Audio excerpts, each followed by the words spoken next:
My name is Nora Callahan, and I was 33 the Thanksgiving my mother struck me across the face at her own dinner table. Before we go further, let me fix something people always get wrong. She didn't hit me because I refused her. She hit me because I refused her without flinching. My sister was sitting across from me with a small, satisfied smile, having just told me to stop being difficult, that he'd always wanted her, and I had only ever been useful. My mother's hand came up a second time. None of them noticed my fiancé standing frozen in the kitchen doorway, holding 2 pie boxes. Here's what nobody at that table knew, and it's the whole reason my face didn't move. I'd already found out what my sister had done 18 days before that turkey ever touched the oven. And 4 weeks later, 40 people from my mother's congregation were going to find out too. Welcome back to the channel for the quiet ones, the people who carried everything, said nothing, and let a whole town believe the wrong story about them because correcting it felt like bragging. If that's you, stay with me. Subscribe before we start, because this one runs long. I'm a dialysis nurse. 4 chairs, 12-hour shifts, 3 days on, then a night rotation that wears you down slowly instead of all at once. You see the same faces for years in that job. Walt Pruitt has sat in chair 2 every Tuesday and Friday since 2019. He's 78, and the only person alive who still calls me Nurse Callahan. That November he looked up at me and said, "You look tired, Nurse Callahan," which from Walt is basically a full medical exam. My charge nurse is Theo Acaffer, 41, and he's the reason I still have a license instead of a breakdown. I clear $94,000 a year, which sounds like a lot until you see where it goes. I earn it working nights and picking up every open shift on the board, and nobody ever handed me a single hour of it. My phone buzzed against my hip through that entire shift. Mom, my sister, Mom again, my uncle, Mom one more time. Not one of them asked how I was. Every message was about money, and 3 were about the exact same $1,100. I've spent 14 years keeping this family from collapsing. I know their bank balances better than my own blood pressure. Nobody in that house has ever once asked what mine is. My father, Dale, left in October of 2011, no scene, just a truck, a duffel bag, and a job 2 states away. Last I heard he's somewhere south with a woman named Pam. I was 19. My sister Paige was 15. That November, my mother sat at the kitchen table with a mortgage notice in front of her and cried in a way I'd never seen an adult cry. I had $700 saved from unloading delivery trucks overnight, while I took nursing classes during the day, and no life to spend it on. So I gave it to her. It was supposed to be temporary. I don't think anyone lied about that. I think everyone in that kitchen believed it. But nobody hands you a 14-year obligation on day 1. They hand you 1 month, and then they simply never ask for it back. 700 became 900 when I graduated. 900 became 1,400 when the taxes went up. 1,400 became 2,400 around the time Paige moved back home, and it stayed there every month for 14 years. Here's the part you need to understand about me, because everything else grows out of it. It never once occurred to me to add it up.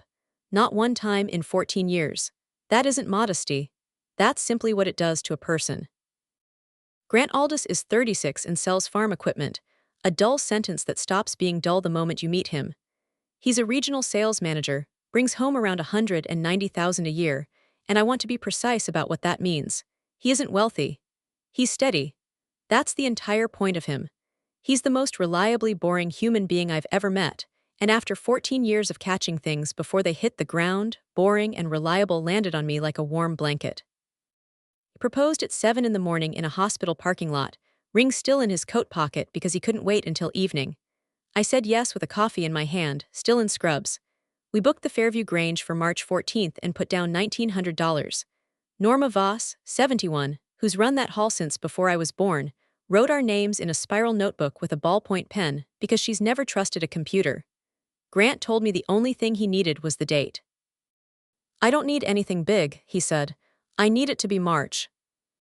I called my mother that night. Her first sentence wasn't congratulations. It was a question about his income. I didn't think much of it then. My family had never once looked at that man and seen me happy. They saw a payroll. Back in September, months before any of this came to a head, Grant handed me his phone across my counter. Aller. Edie unlocked, already open to the thread. Nobody made him do that. Nobody caught him at anything. Hold on to that because it matters a great deal later. It was Paige. She'd been texting him since August, and there was nothing explicit in it, which made it worse because explicit would have been simple. It was warm. My sister's lucky to have you. You're the first person who's ever looked at me like I wasn't a problem. Do you ever wonder what would have happened if you'd met me first? Grant set the phone down and asked what I wanted him to do about it. Here's what I said, and I've replayed this sentence more than any other in my life. Leave it. She's my sister. It'll pass. Then I called Paige myself privately, and she cried and apologized and said she was in a bad place. I believed her. I want to be honest here because people will want me to be a victim, and I refuse to be one. I wasn't fooled. I saw it clearly. I simply managed it because that's what I do. I'm a nurse. I see the thing about to break before my brain catches up and my hands move on their own. Everyone calls that a virtue. It isn't. It's exactly how I ended up at that table in November. Let me tell you who actually lives in the house I've paid for. 4 bedrooms, vinyl siding, an unfinished carport my father never got around to, and I haven't slept a night under that roof since 2013. My mother has the front bedroom. My uncle Marv, 63, has lived in the finished basement since 2019, when he lost his supervisor job at 57 and never found another one. He pays nothing. He's never paid a cent. Nobody's said that out loud in 6 years, which tells you everything about how that family does business. Paige has the back bedroom with her 2 kids, 8 and 5 wonderful children who aren't part of this story, except as the reason I still write a check every August for school fees. 3 adults and 2 children, living rent-free, and the person paying for it lives 4 miles away in a rented 1-bedroom duplex where a freight train shakes the window at 2 in the morning. I've gotten so used to it I wake up when it's late. 4 miles. Hold on to that too, because at Thanksgiving my mother told a room full of people I never come around. 4 miles. I paid for 4 bedrooms and slept next to a rail line. I want to be fair to my sister for a moment, because without this, none of the rest makes sense. In 2016, Paige fell off a loading dock and fractured a vertebra. That's real, I've seen the imaging. A genuinely wrecked back, and she was 20. They gave her opioids the way everyone got opioids in 2016 and she became dependent. Real too. For 3 years, my sister was the emergency. Every dinner, every dollar, every holiday bent around keeping her from going under. In 2019, she got clean, actually clean, 16 months of real work and a program 2 towns over, and she hasn't used since. I'll say that in any room because it's the hardest thing anyone in my family has ever done. But nobody tells you what happens to a family after it reorganizes around a crisis. It never reorganizes back. Paige came out the other side, and the shape of the family had already set. What she learned in there, and I don't think on purpose, is that being the emergency is a job. It has hours. It has benefits. People keep showing up. Everyone in town kept telling me my sister was the favorite.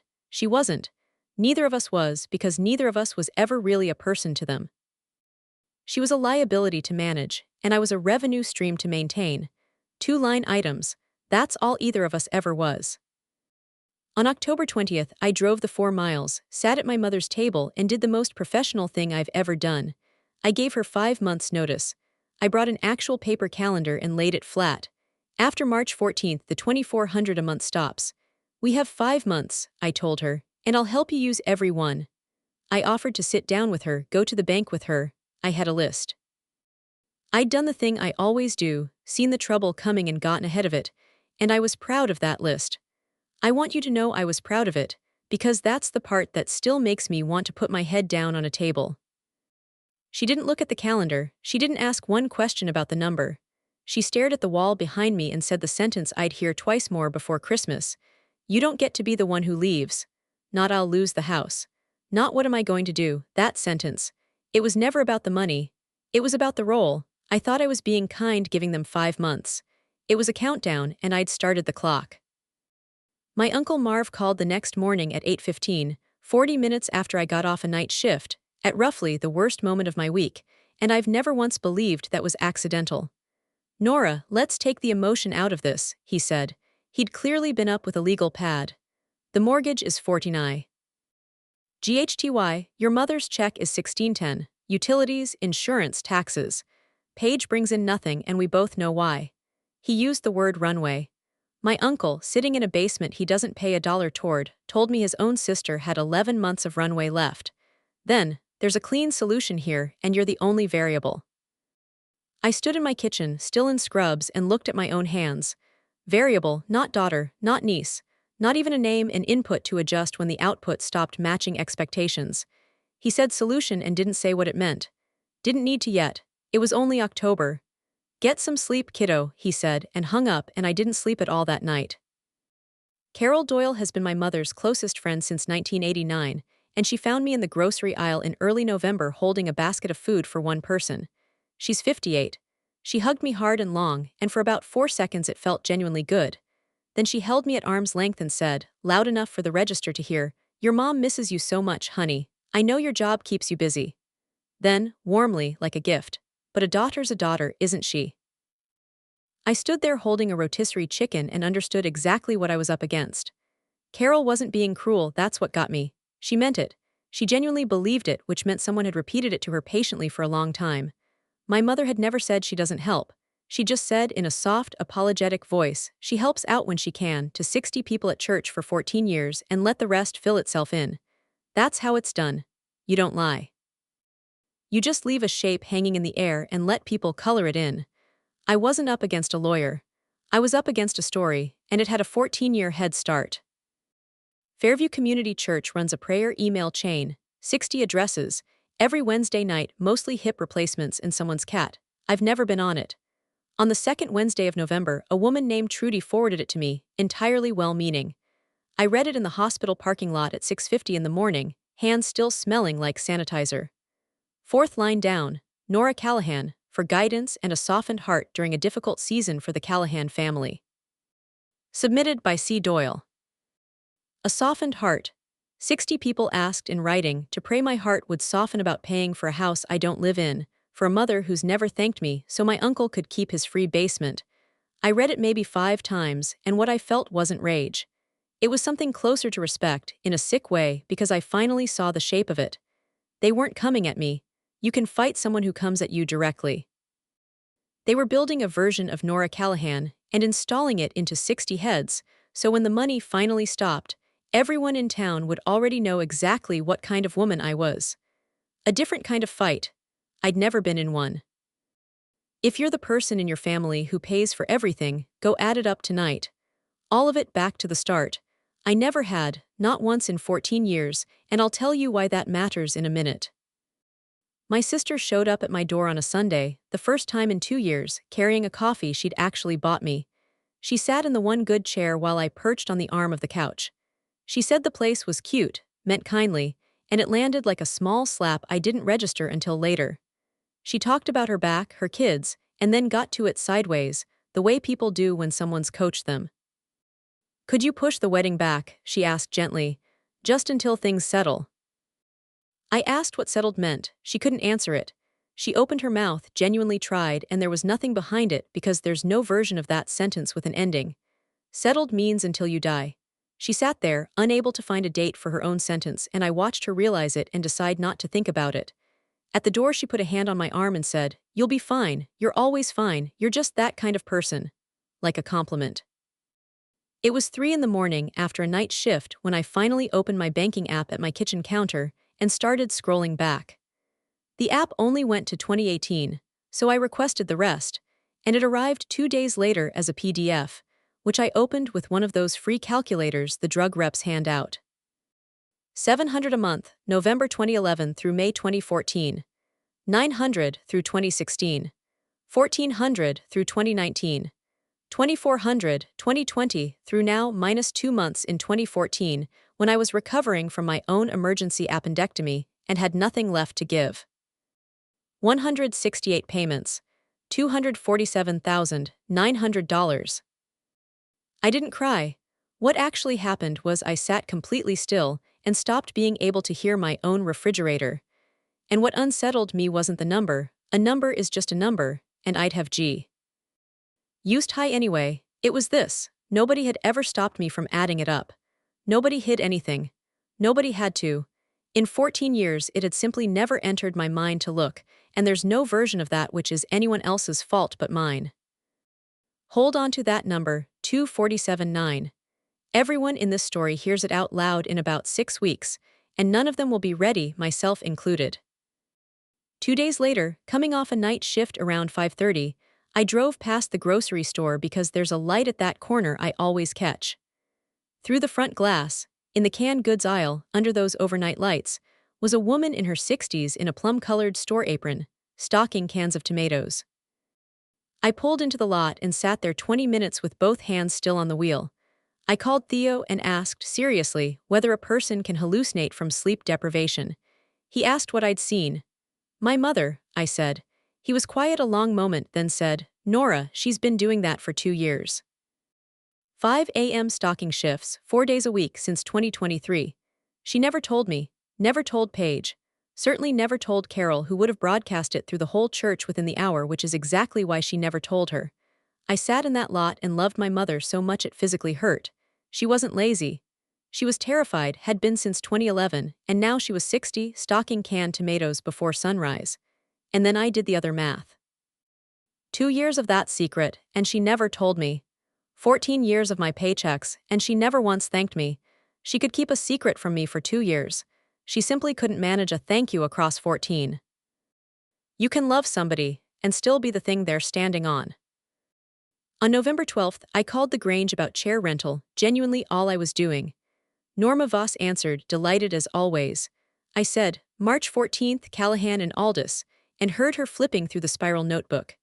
Then a pause, not long, but Norma is 71 and not remotely sly, and I could hear her confusion happening live.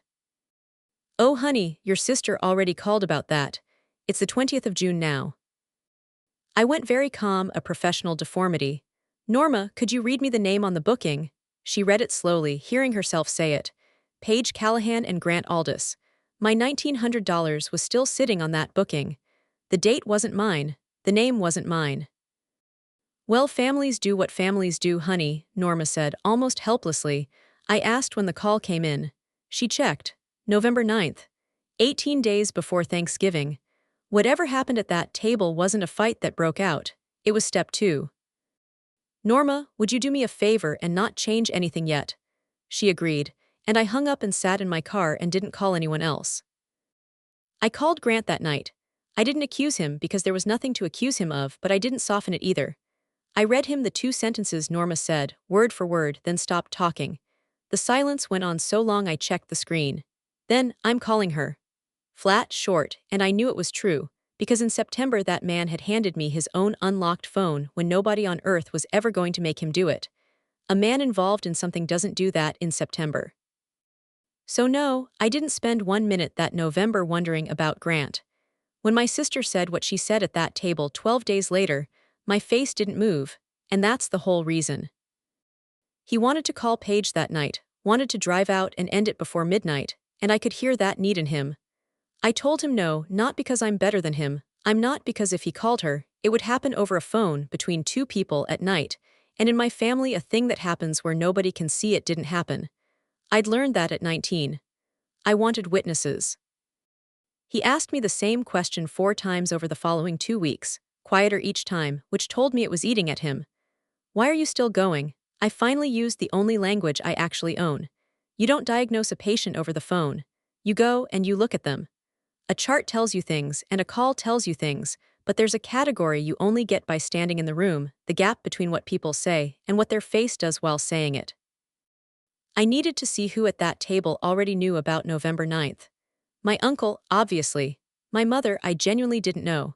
If you want to understand anything real about me, understand that on the 26th of November I was still hoping my mother didn't know. I needed witnesses, because in my family private doesn't count. Private is deniable, you're remembering it wrong, honey, you were tired. Everything real that ever happened to me in that house happened where someone else could see it. I'd known that since 19, and it had been used against me the entire time. At 33 I was finally about to use it back. On Wednesday before Thanksgiving, I made an apple pie from scratch, lattice crust, the way I have every year since I turned 19. Grant watched and finally said, you know you don't have to bring a pie. I know, I said. I brought it anyway because I wasn't handing them a single detail. They'd have to handle every part of this themselves, out in the open, with no help from me. He asked once more Thursday morning in the car, what are you actually going to do? I told him the truth. Nothing, I'm going to eat turkey. That part was completely true. The plan wasn't for November. The plan was for a room I hadn't booked yet. Thanksgiving fell on the 27th, and we ate it the way we always had. 11 people: my mother, Uncle Marv, Paige and her 2 kids, Carol, my cousin Bree and her husband Neil, my great-aunt Faye, 86 and deaf in one ear, and me. Grant was running late, collecting his mother, arriving around 3 with the pies.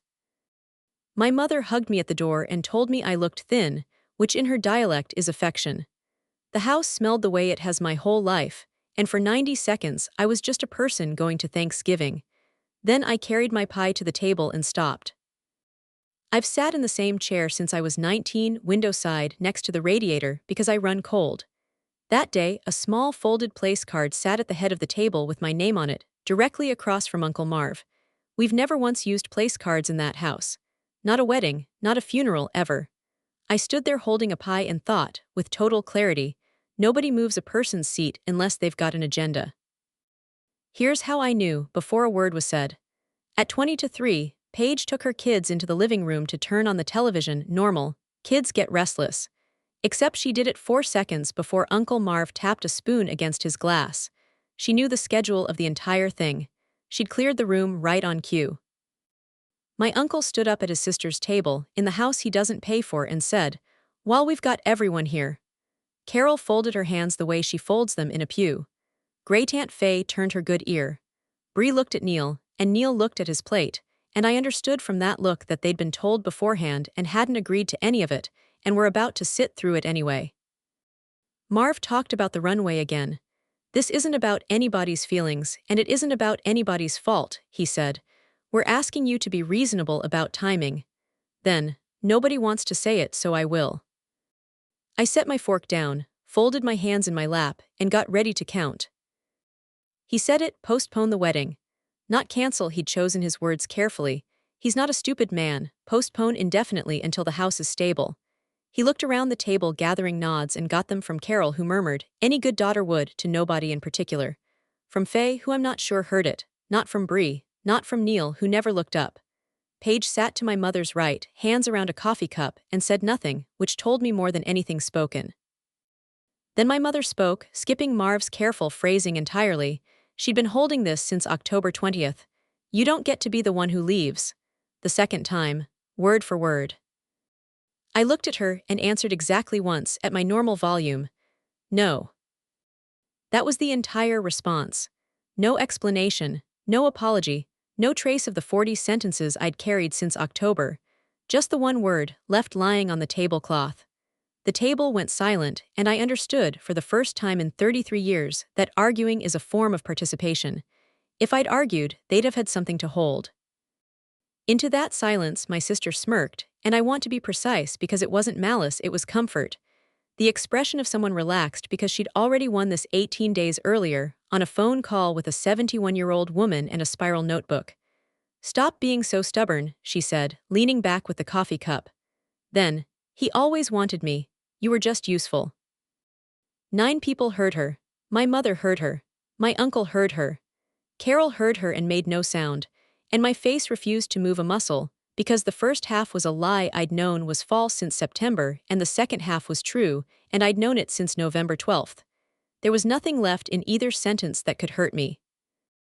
That flat, unbothered stillness is exactly when my mother hit me, not when I said no, not during my uncle's speech, when I refused to react. Open hand hard, across the left side of my face. The sound a hand makes in a room with a low ceiling isn't like the movies, small, dull, horrible. Bree's water glass tipped. Nobody moved. From the living room, over the television, the 8-year-old called out, "What was that?" And my mother's hand came up a second time. I'll pause here, because Now what some of you are feeling right now. If someone has ever put a hand on you at a family table, and the room simply went back to eating, you're not imagining what that was. Write the date down tonight, just the date, nothing else. Nobody had seen Grant. He'd come in through the kitchen door, carrying 2 pie boxes, and had been standing in that doorway for some length of time I've never asked him about. Long enough. Before my mother's hand came down the second time, he was already there. Here's exactly what he did, because people build it into something it wasn't. He didn't shout. He didn't grab her. He set the pie boxes down on the counter first. I think about that constantly. Then he reached out and caught my mother's wrist, the way you'd catch a cupboard door swinging shut, no force in it at all, and said one thing, very quietly, to a woman he'd met maybe 4 times. "Ma'am, that's twice." Then he let go. That's the entirety of what Grant did that day. No speech, no lecture, no defense of my honor. He stood behind my chair for the rest of the meal and said nothing further. I looked at his face and knew he'd heard you were just useful because there was something in his expression I'd never seen before and haven't seen since. He stopped a hand, that's all. A lot of people hear this and think that's the turning point. It isn't. He stopped one hand and fixed nothing else. The rest was still mine to carry. I stood up. My face was hot, my ear ringing faintly, and 11 people were watching to see which way I'd go.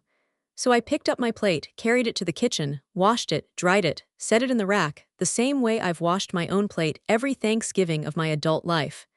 I wasn't making a statement. My hands simply did it. Then I picked up my empty pie dish, stood in the doorway, and looked at my mother, still standing there, hand at her side. I said one thing.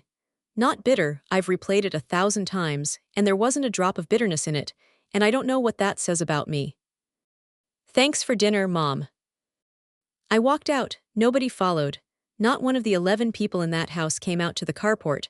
Through the door as it swung shut, I heard Carol say, "What in the world is the matter with her?"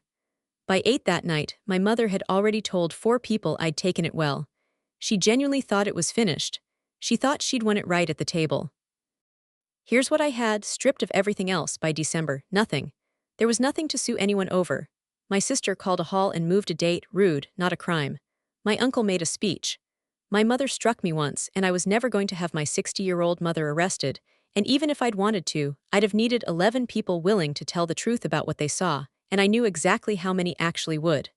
Nobody in my family broke a single law. They simply broke me, very slowly over 14 years, in a town where everyone talks. So I used the town. Because here's what they'd all forgotten, since they'd long since stopped thinking of me as a person capable of doing anything. My mother has hosted a Christmas Eve open house for 19 years, 6 to 9 on the 24th, the whole congregation passing through, 40 people minimum. That's the room her reputation actually lives in. On December 19th, I made one call, not to a lawyer, not the police, not my cousin. I called Norma Voss and asked one harmless question. "Norma, are you going to my mom's open house this year?" "Honey, I've gone 19 years. That was the entire call. I told her nothing. I asked her to do nothing. I just needed to know which room the one completely honest person in this story would be standing in. We arrived at 6:40 on Christmas Eve. 40 people easily, more still coming, coats piled 2 feet deep on my mother's bed. The same artificial tree since 2009, the branch that never sits right. The pastor and his wife, half the choir, church council members, neighbors who'd known me since I was in a car seat. Carol answered the door in an apron like it was her own house. 2 hams, a bowl of eggnog nobody drinks, and in the corner, an upright piano nobody's played since my father left in 2011, buried under a runner and photographs. I brought an apple pie. 14 years and I still brought a pie. Paige was wearing a ring on that hand, not an engagement ring, nothing quite that obvious, and she caught me noticing and looked away. Beside the piano with a paper plate of ham, nodding along to the choir director, stood Norma Voss with absolutely no idea what was coming. Nobody knew anything was about to happen, including me, if I'm honest. I didn't have a plan the way people usually mean it. I had one envelope in my coat pocket and one question. That was the entirety of it. At 7:30, my mother tapped her glass, the way she does every year, and she's genuinely gifted at it. She's warm. People love her, she thank. Ed the church, the cookie ladies, Uncle Marv for keeping this house standing, Marv, giving a modest wave from inside a house he's never paid toward. She thanked Carol for 36 years of friendship. Then she took my sister's hand, voice catching. "And Paige, my hands and feet all year, I don't know what I'd do." The room applauded. A woman near the tree wiped her eyes. Paige ducked her head with a small, practiced, embarrassed smile. Then my mother turned toward me and smiled with genuine warmth. "And Nora when she can." 40 people nodded, gently, understandingly. Someone patted my arm, the way you comfort a person who's disappointed everyone but shouldn't feel too bad about it. They felt sorry for my mother. That's what I was standing inside, 40 people, feeling sorry for her because of me. I set my glass on the piano and stood up straight. 40 people in a living room isn't a stadium, it's a room where a nurse's voice carries fine if she just talks. Mom, I said, Merry Christmas. She turned, delighted, thinking I was joining the toast. I took the envelope out and held it out. This is the last one. She took it automatically, the way she's taken things out of my hand since 2011. She laughed and said, "Oh, this girl," and started to set it on the piano, and 40 people smiled because it looked exactly like a Christmas card. Then I said, in the same voice I used to explain a lab result, "It's $2,400. The room didn't gasp, nobody actually gasps in real life. It got quiet in layers, front to back. My mother's hand froze midair. Then I said the second part. That was the 168th one. 40 people did the same arithmetic at once. That's the whole thing. I never once said the total out loud, and I'm still convinced that's the only reason it worked. A total is something you can argue with. 168 times 2400, though, I could watch it move through that room like weather. A man from the council stopped chewing mid-bite. Neil said quietly to nobody, "Jesus." Carol set her paper plate down on the runner. Paige moved first. Okay, she's doing a whole thing she's been under a lot of, and she was about to have that room back in 9 more seconds because she's good at this. Very good. Everyone in it had spent 2 years being told exactly what kind of woman I was, so I didn't look at her, I didn't answer. The only smart thing I did all night. I turned my head 15 degrees toward the piano. Norma, what date is the Grange booked for now? 40 heads turned. There stood Norma, 71, holding a paper plate with no idea what she was holding, and she told the truth because in her entire life she's never done anything else. June 20th, honey, a beat. Paige moved it back on the 9th of November. Then she did the one thing I could never have asked for, working it out herself, out loud, the way an honest person does when a wrong shape finally clicks. Slower this time, November 9th. Nobody spoke. I watched 40 people set a date beside a slap and understand that what happened at that table on the 27th hadn't been a fight that broke out. It was step 2. I never once accused my sister of anything. I asked a 71-year-old woman one question about a calendar. Paige turned and looked at our mother. Our mother didn't look back. My mother came apart in front of her whole congregation. She screamed that I was ruining Christmas, that I was cruel, that I always had to win, that I'd always been like this since I was a little girl. She said I was humiliating my sister in front of everyone she knew. She called me cruel twice, her voice cracking on the second one. I stood there, hands at my sides, didn't move a foot, didn't say a word, because she wasn't going to stop until she stopped, and because a room can only hold that much before it starts doing its own math. Then, in the middle of it, my mother said the truest sentence of her entire life, and she didn't mean to say it, and she'll never forgive me for being in the room when she did. I'm 60 years old, and I have $1,100. It landed like something dropped from a height. 40 people from her own church in her own house on Christmas Eve just heard her exact bank balance. Nobody did that to her, she did it, and I didn't use it. I want that on the record. I could have. She'd handed it to me. Instead I said, quietly, Paige told me at Thanksgiving that I was just useful. One beat. She's the only person in this house who's ever told me the truth. Paige sank onto the sofa edge like her legs had been removed. I looked back at my mother. You said I don't get to be the one who leaves.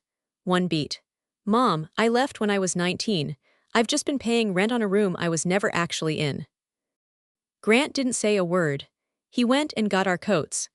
I set the envelope on the piano, beside the photograph of the 4 of us at the beach in 2004. And let it go. My mother didn't touch it. Nobody touched it. It sat there, white under the string lights, and for 6 seconds the whole room just looked at it. Then Uncle Marv crossed the floor and picked it up. He didn't say a word. He just stood there holding it, 63 years old, needing that envelope more than he needed to be a person for 4 more seconds. I put my coat on and left. Behind me, nobody said my name. The transfer stopped on December 24th. Payment $168,247,900 across 14 years and a month. My mother listed the house in February and sold it in May for $178,000, paid off the $96,000 still owed, and moved into a senior apartment, $610 a month, one bedroom, a small concrete patio she's filled with plants. She quit the 5 a.m. shift in August because she no longer needed it. Sit with that, she's fine. My uncle had to leave. He's living with his son in another state. Nobody in town will hire him, and it's not really about the money anymore, it's because 40 people watched him pick up that envelope. Paige was blocked by Grant on December 24th and didn't come to our wedding. She sent me a text in July I still haven't answered. I might someday. Her kids' school fees still get paid every August, but the payment goes straight to the district office now, never through anyone's hands but mine. Carol stopped speaking to my mother in January, and honestly, it wasn't moral outrage. Carol had spent 2 years telling that church who I was, and she was the one who ended up looking foolish in front of all of them. Nobody from that church ever said a word to me directly. But in January, 4 different women over 60 texted me privately, none of them aware the others had done the same, and all 4 said nearly the same thing. We got married at the Fairview Grange on March 14th. Norma gave the original date back and refused another dollar for it. When I tried to argue, she looked at me over her glasses and said, "Honey, don't. 22 guests, not one Callahan in the building." Theo gave the toast, far too long and perfect. Walt Prout came in a suit, driven by his son, and called me Nurse Callahan one final time, entirely on purpose. People ask how I cut my mother off, expecting a scene, and there wasn't one. I never wrote a letter, never delivered a speech. I canceled an automatic transfer, that's the entire boundary. I didn't cut my mother out of my life, I cut her out of my budget, and she's the one who discovered those had always been the same thing. I still bake the pie every November. Same recipe, same lattice, all of it. It goes to Theo's house now, where 4 kids fight over the last slice, and his wife Ruth hugs me at the door and means it. My mother is fine, somewhere she can afford, and it turns out 14 years and $247,900 was survivable the entire time. You are not what you're useful for. And the people who can only ever describe you that way have already told you everything you need to know about them. That's my story. 168 payments, 1 question, and a 71-year-old woman with a paper plate who told the truth because she never learned how to do anything else. If you're the one in your family who carries everything, go add it up tonight, not to be angry, just so you finally know. And if someone in your life needs to hear this one, send it to them. Thank you for being here. Drop a comment, hit subscribe, and I'll see you in the next one.